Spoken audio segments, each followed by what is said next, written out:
السلام علیکم ورحمۃ اللہ وبرکاتہ۔ امید کرتا ہوں کہ آپ سب خیر و عافیت سے ہوں گے۔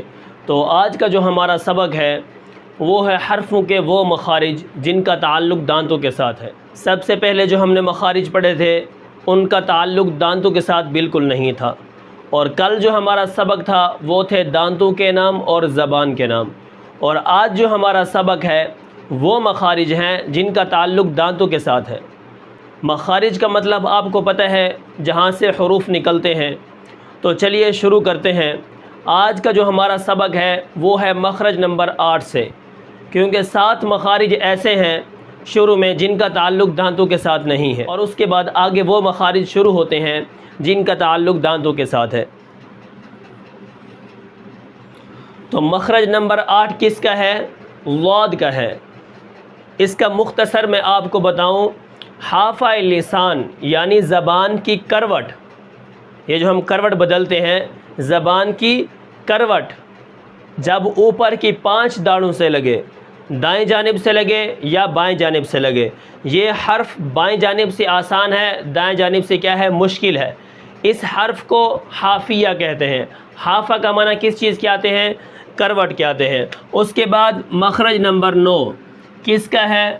لام کا ہے۔ کس کا ہے؟ لام کا ہے۔ لام کہاں سے ادا ہوتا ہے؟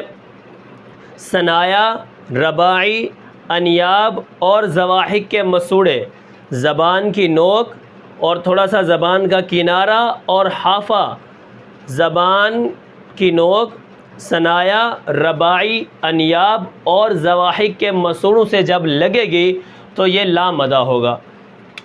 اسی طرح مخرج نمبر 10 کس کا ہے؟ نون کا ہے۔ اب یہ کم ہوتا جائے گا، جیسے نون کا ہے۔ مخرج نمبر 10 کس کا ہے؟ نون کا ہے۔ یہ کیا ہے؟ زبان کی نوک، ثنایا، رباعی، انیاب۔ اب اس کے اندر زواحق تھا، یہاں پر کم ہو گیا۔ اسی طرح نون کا مخرج کیا ہے؟ زبان کی نوک، ثنایا، رباعی اور انیاب کے مسوڑے۔ اب اسی طرح مخرج نمبر 11 کس کا ہے؟ را کا ہے۔ کس کا ہے؟ را کا ہے۔ مخرج نمبر 11 را کا ہے۔ یہ کیا ہے؟ ثنایا، رباعی، ثنایا، رباعی۔ اب یہاں پر انیاب نہیں ہے، ثنایا اور رباعی کے مسوڑے، زبان کی نوک، ثنایا، رباعی کے مسوڑے، اور کیا ہے؟ اس میں پشت زبان کو بھی کیا ہے؟ دخل ہے۔ زبان کا اوپر والا جو سرہ پشت ہوتی ہے اس کو بھی کیا ہے؟ دخل ہے۔ لا، را، نون، لام، نون، را۔ اب ان تینوں حرفوں کو کیا کہتے ہیں؟ طرفیہ یا ذالقیہ۔ طرفیہ اور ذالقیہ۔ اچھا، اس کے بعد مخرج نمبر 12۔ آج مخرج نمبر 12 کس کا ہے؟ تو، دال، تا کا ہے۔ یہ زبان کی نوک اور ثنایا علیا جو اوپر والے 2 دانت ہیں ان کی جڑوں میں جب یہ زبان لگے گی تو وہاں سے کیا نکلتا ہے؟ تو، دال، تا، تو، دال، تا، یہ 3 حرف نکلتے ہیں۔ مخرج نمبر 12 زبان کی نوک اور ثنایا علیا کی جڑ، جب یہ زبان کی نوک ثنایا علیا کی جڑوں میں لگے گی تو یہ کیا ادا ہوگا؟ تو، دال، تا۔ اب اسی طرح مخرج نمبر 13۔ مخرج نمبر کیا ہے؟ 13۔ کس کا ہے؟ سا، زال، وا کا ہے۔ سا، زال، وا کا ہے۔ یہ زبان کی نوک اور ثنایا علیا کا کنارہ، زبان کی نوک اور ثنایا علیا کا کنارہ، اس سے یہ 3 حرف ادا ہوتے ہیں۔ یہاں پر کیا ہے؟ ان 3 حرفوں کو نطعیہ، نطع کا معنی گھڑے کے آتے ہیں۔ سا، زال، وا، ان کو کیا کہتے ہیں؟ لسویہ، لسا کا معنی مسوڑے کے آتے ہیں۔ اب اسی طرح مخرج نمبر 14 کس کا ہے؟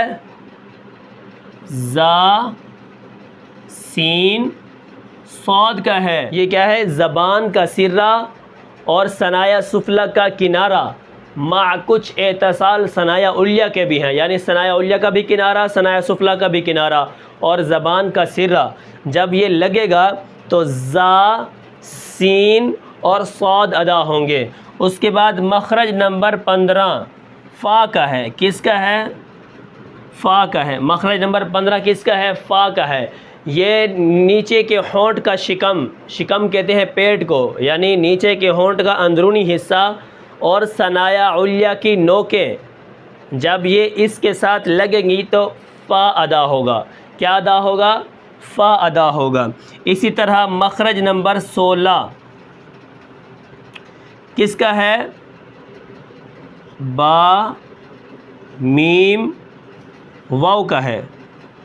با میم واو کا ہے. مخرج نمبر 16 با واو میم، با میم واو کا ہے. اچھا، اس کے اندر کیا ہے؟ فرق ہے.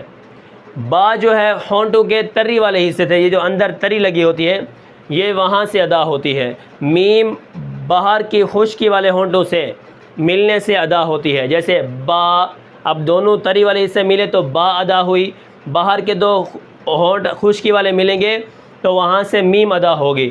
اسی طرح جو واو ہے، یہ واو کہاں سے ادا ہوگا؟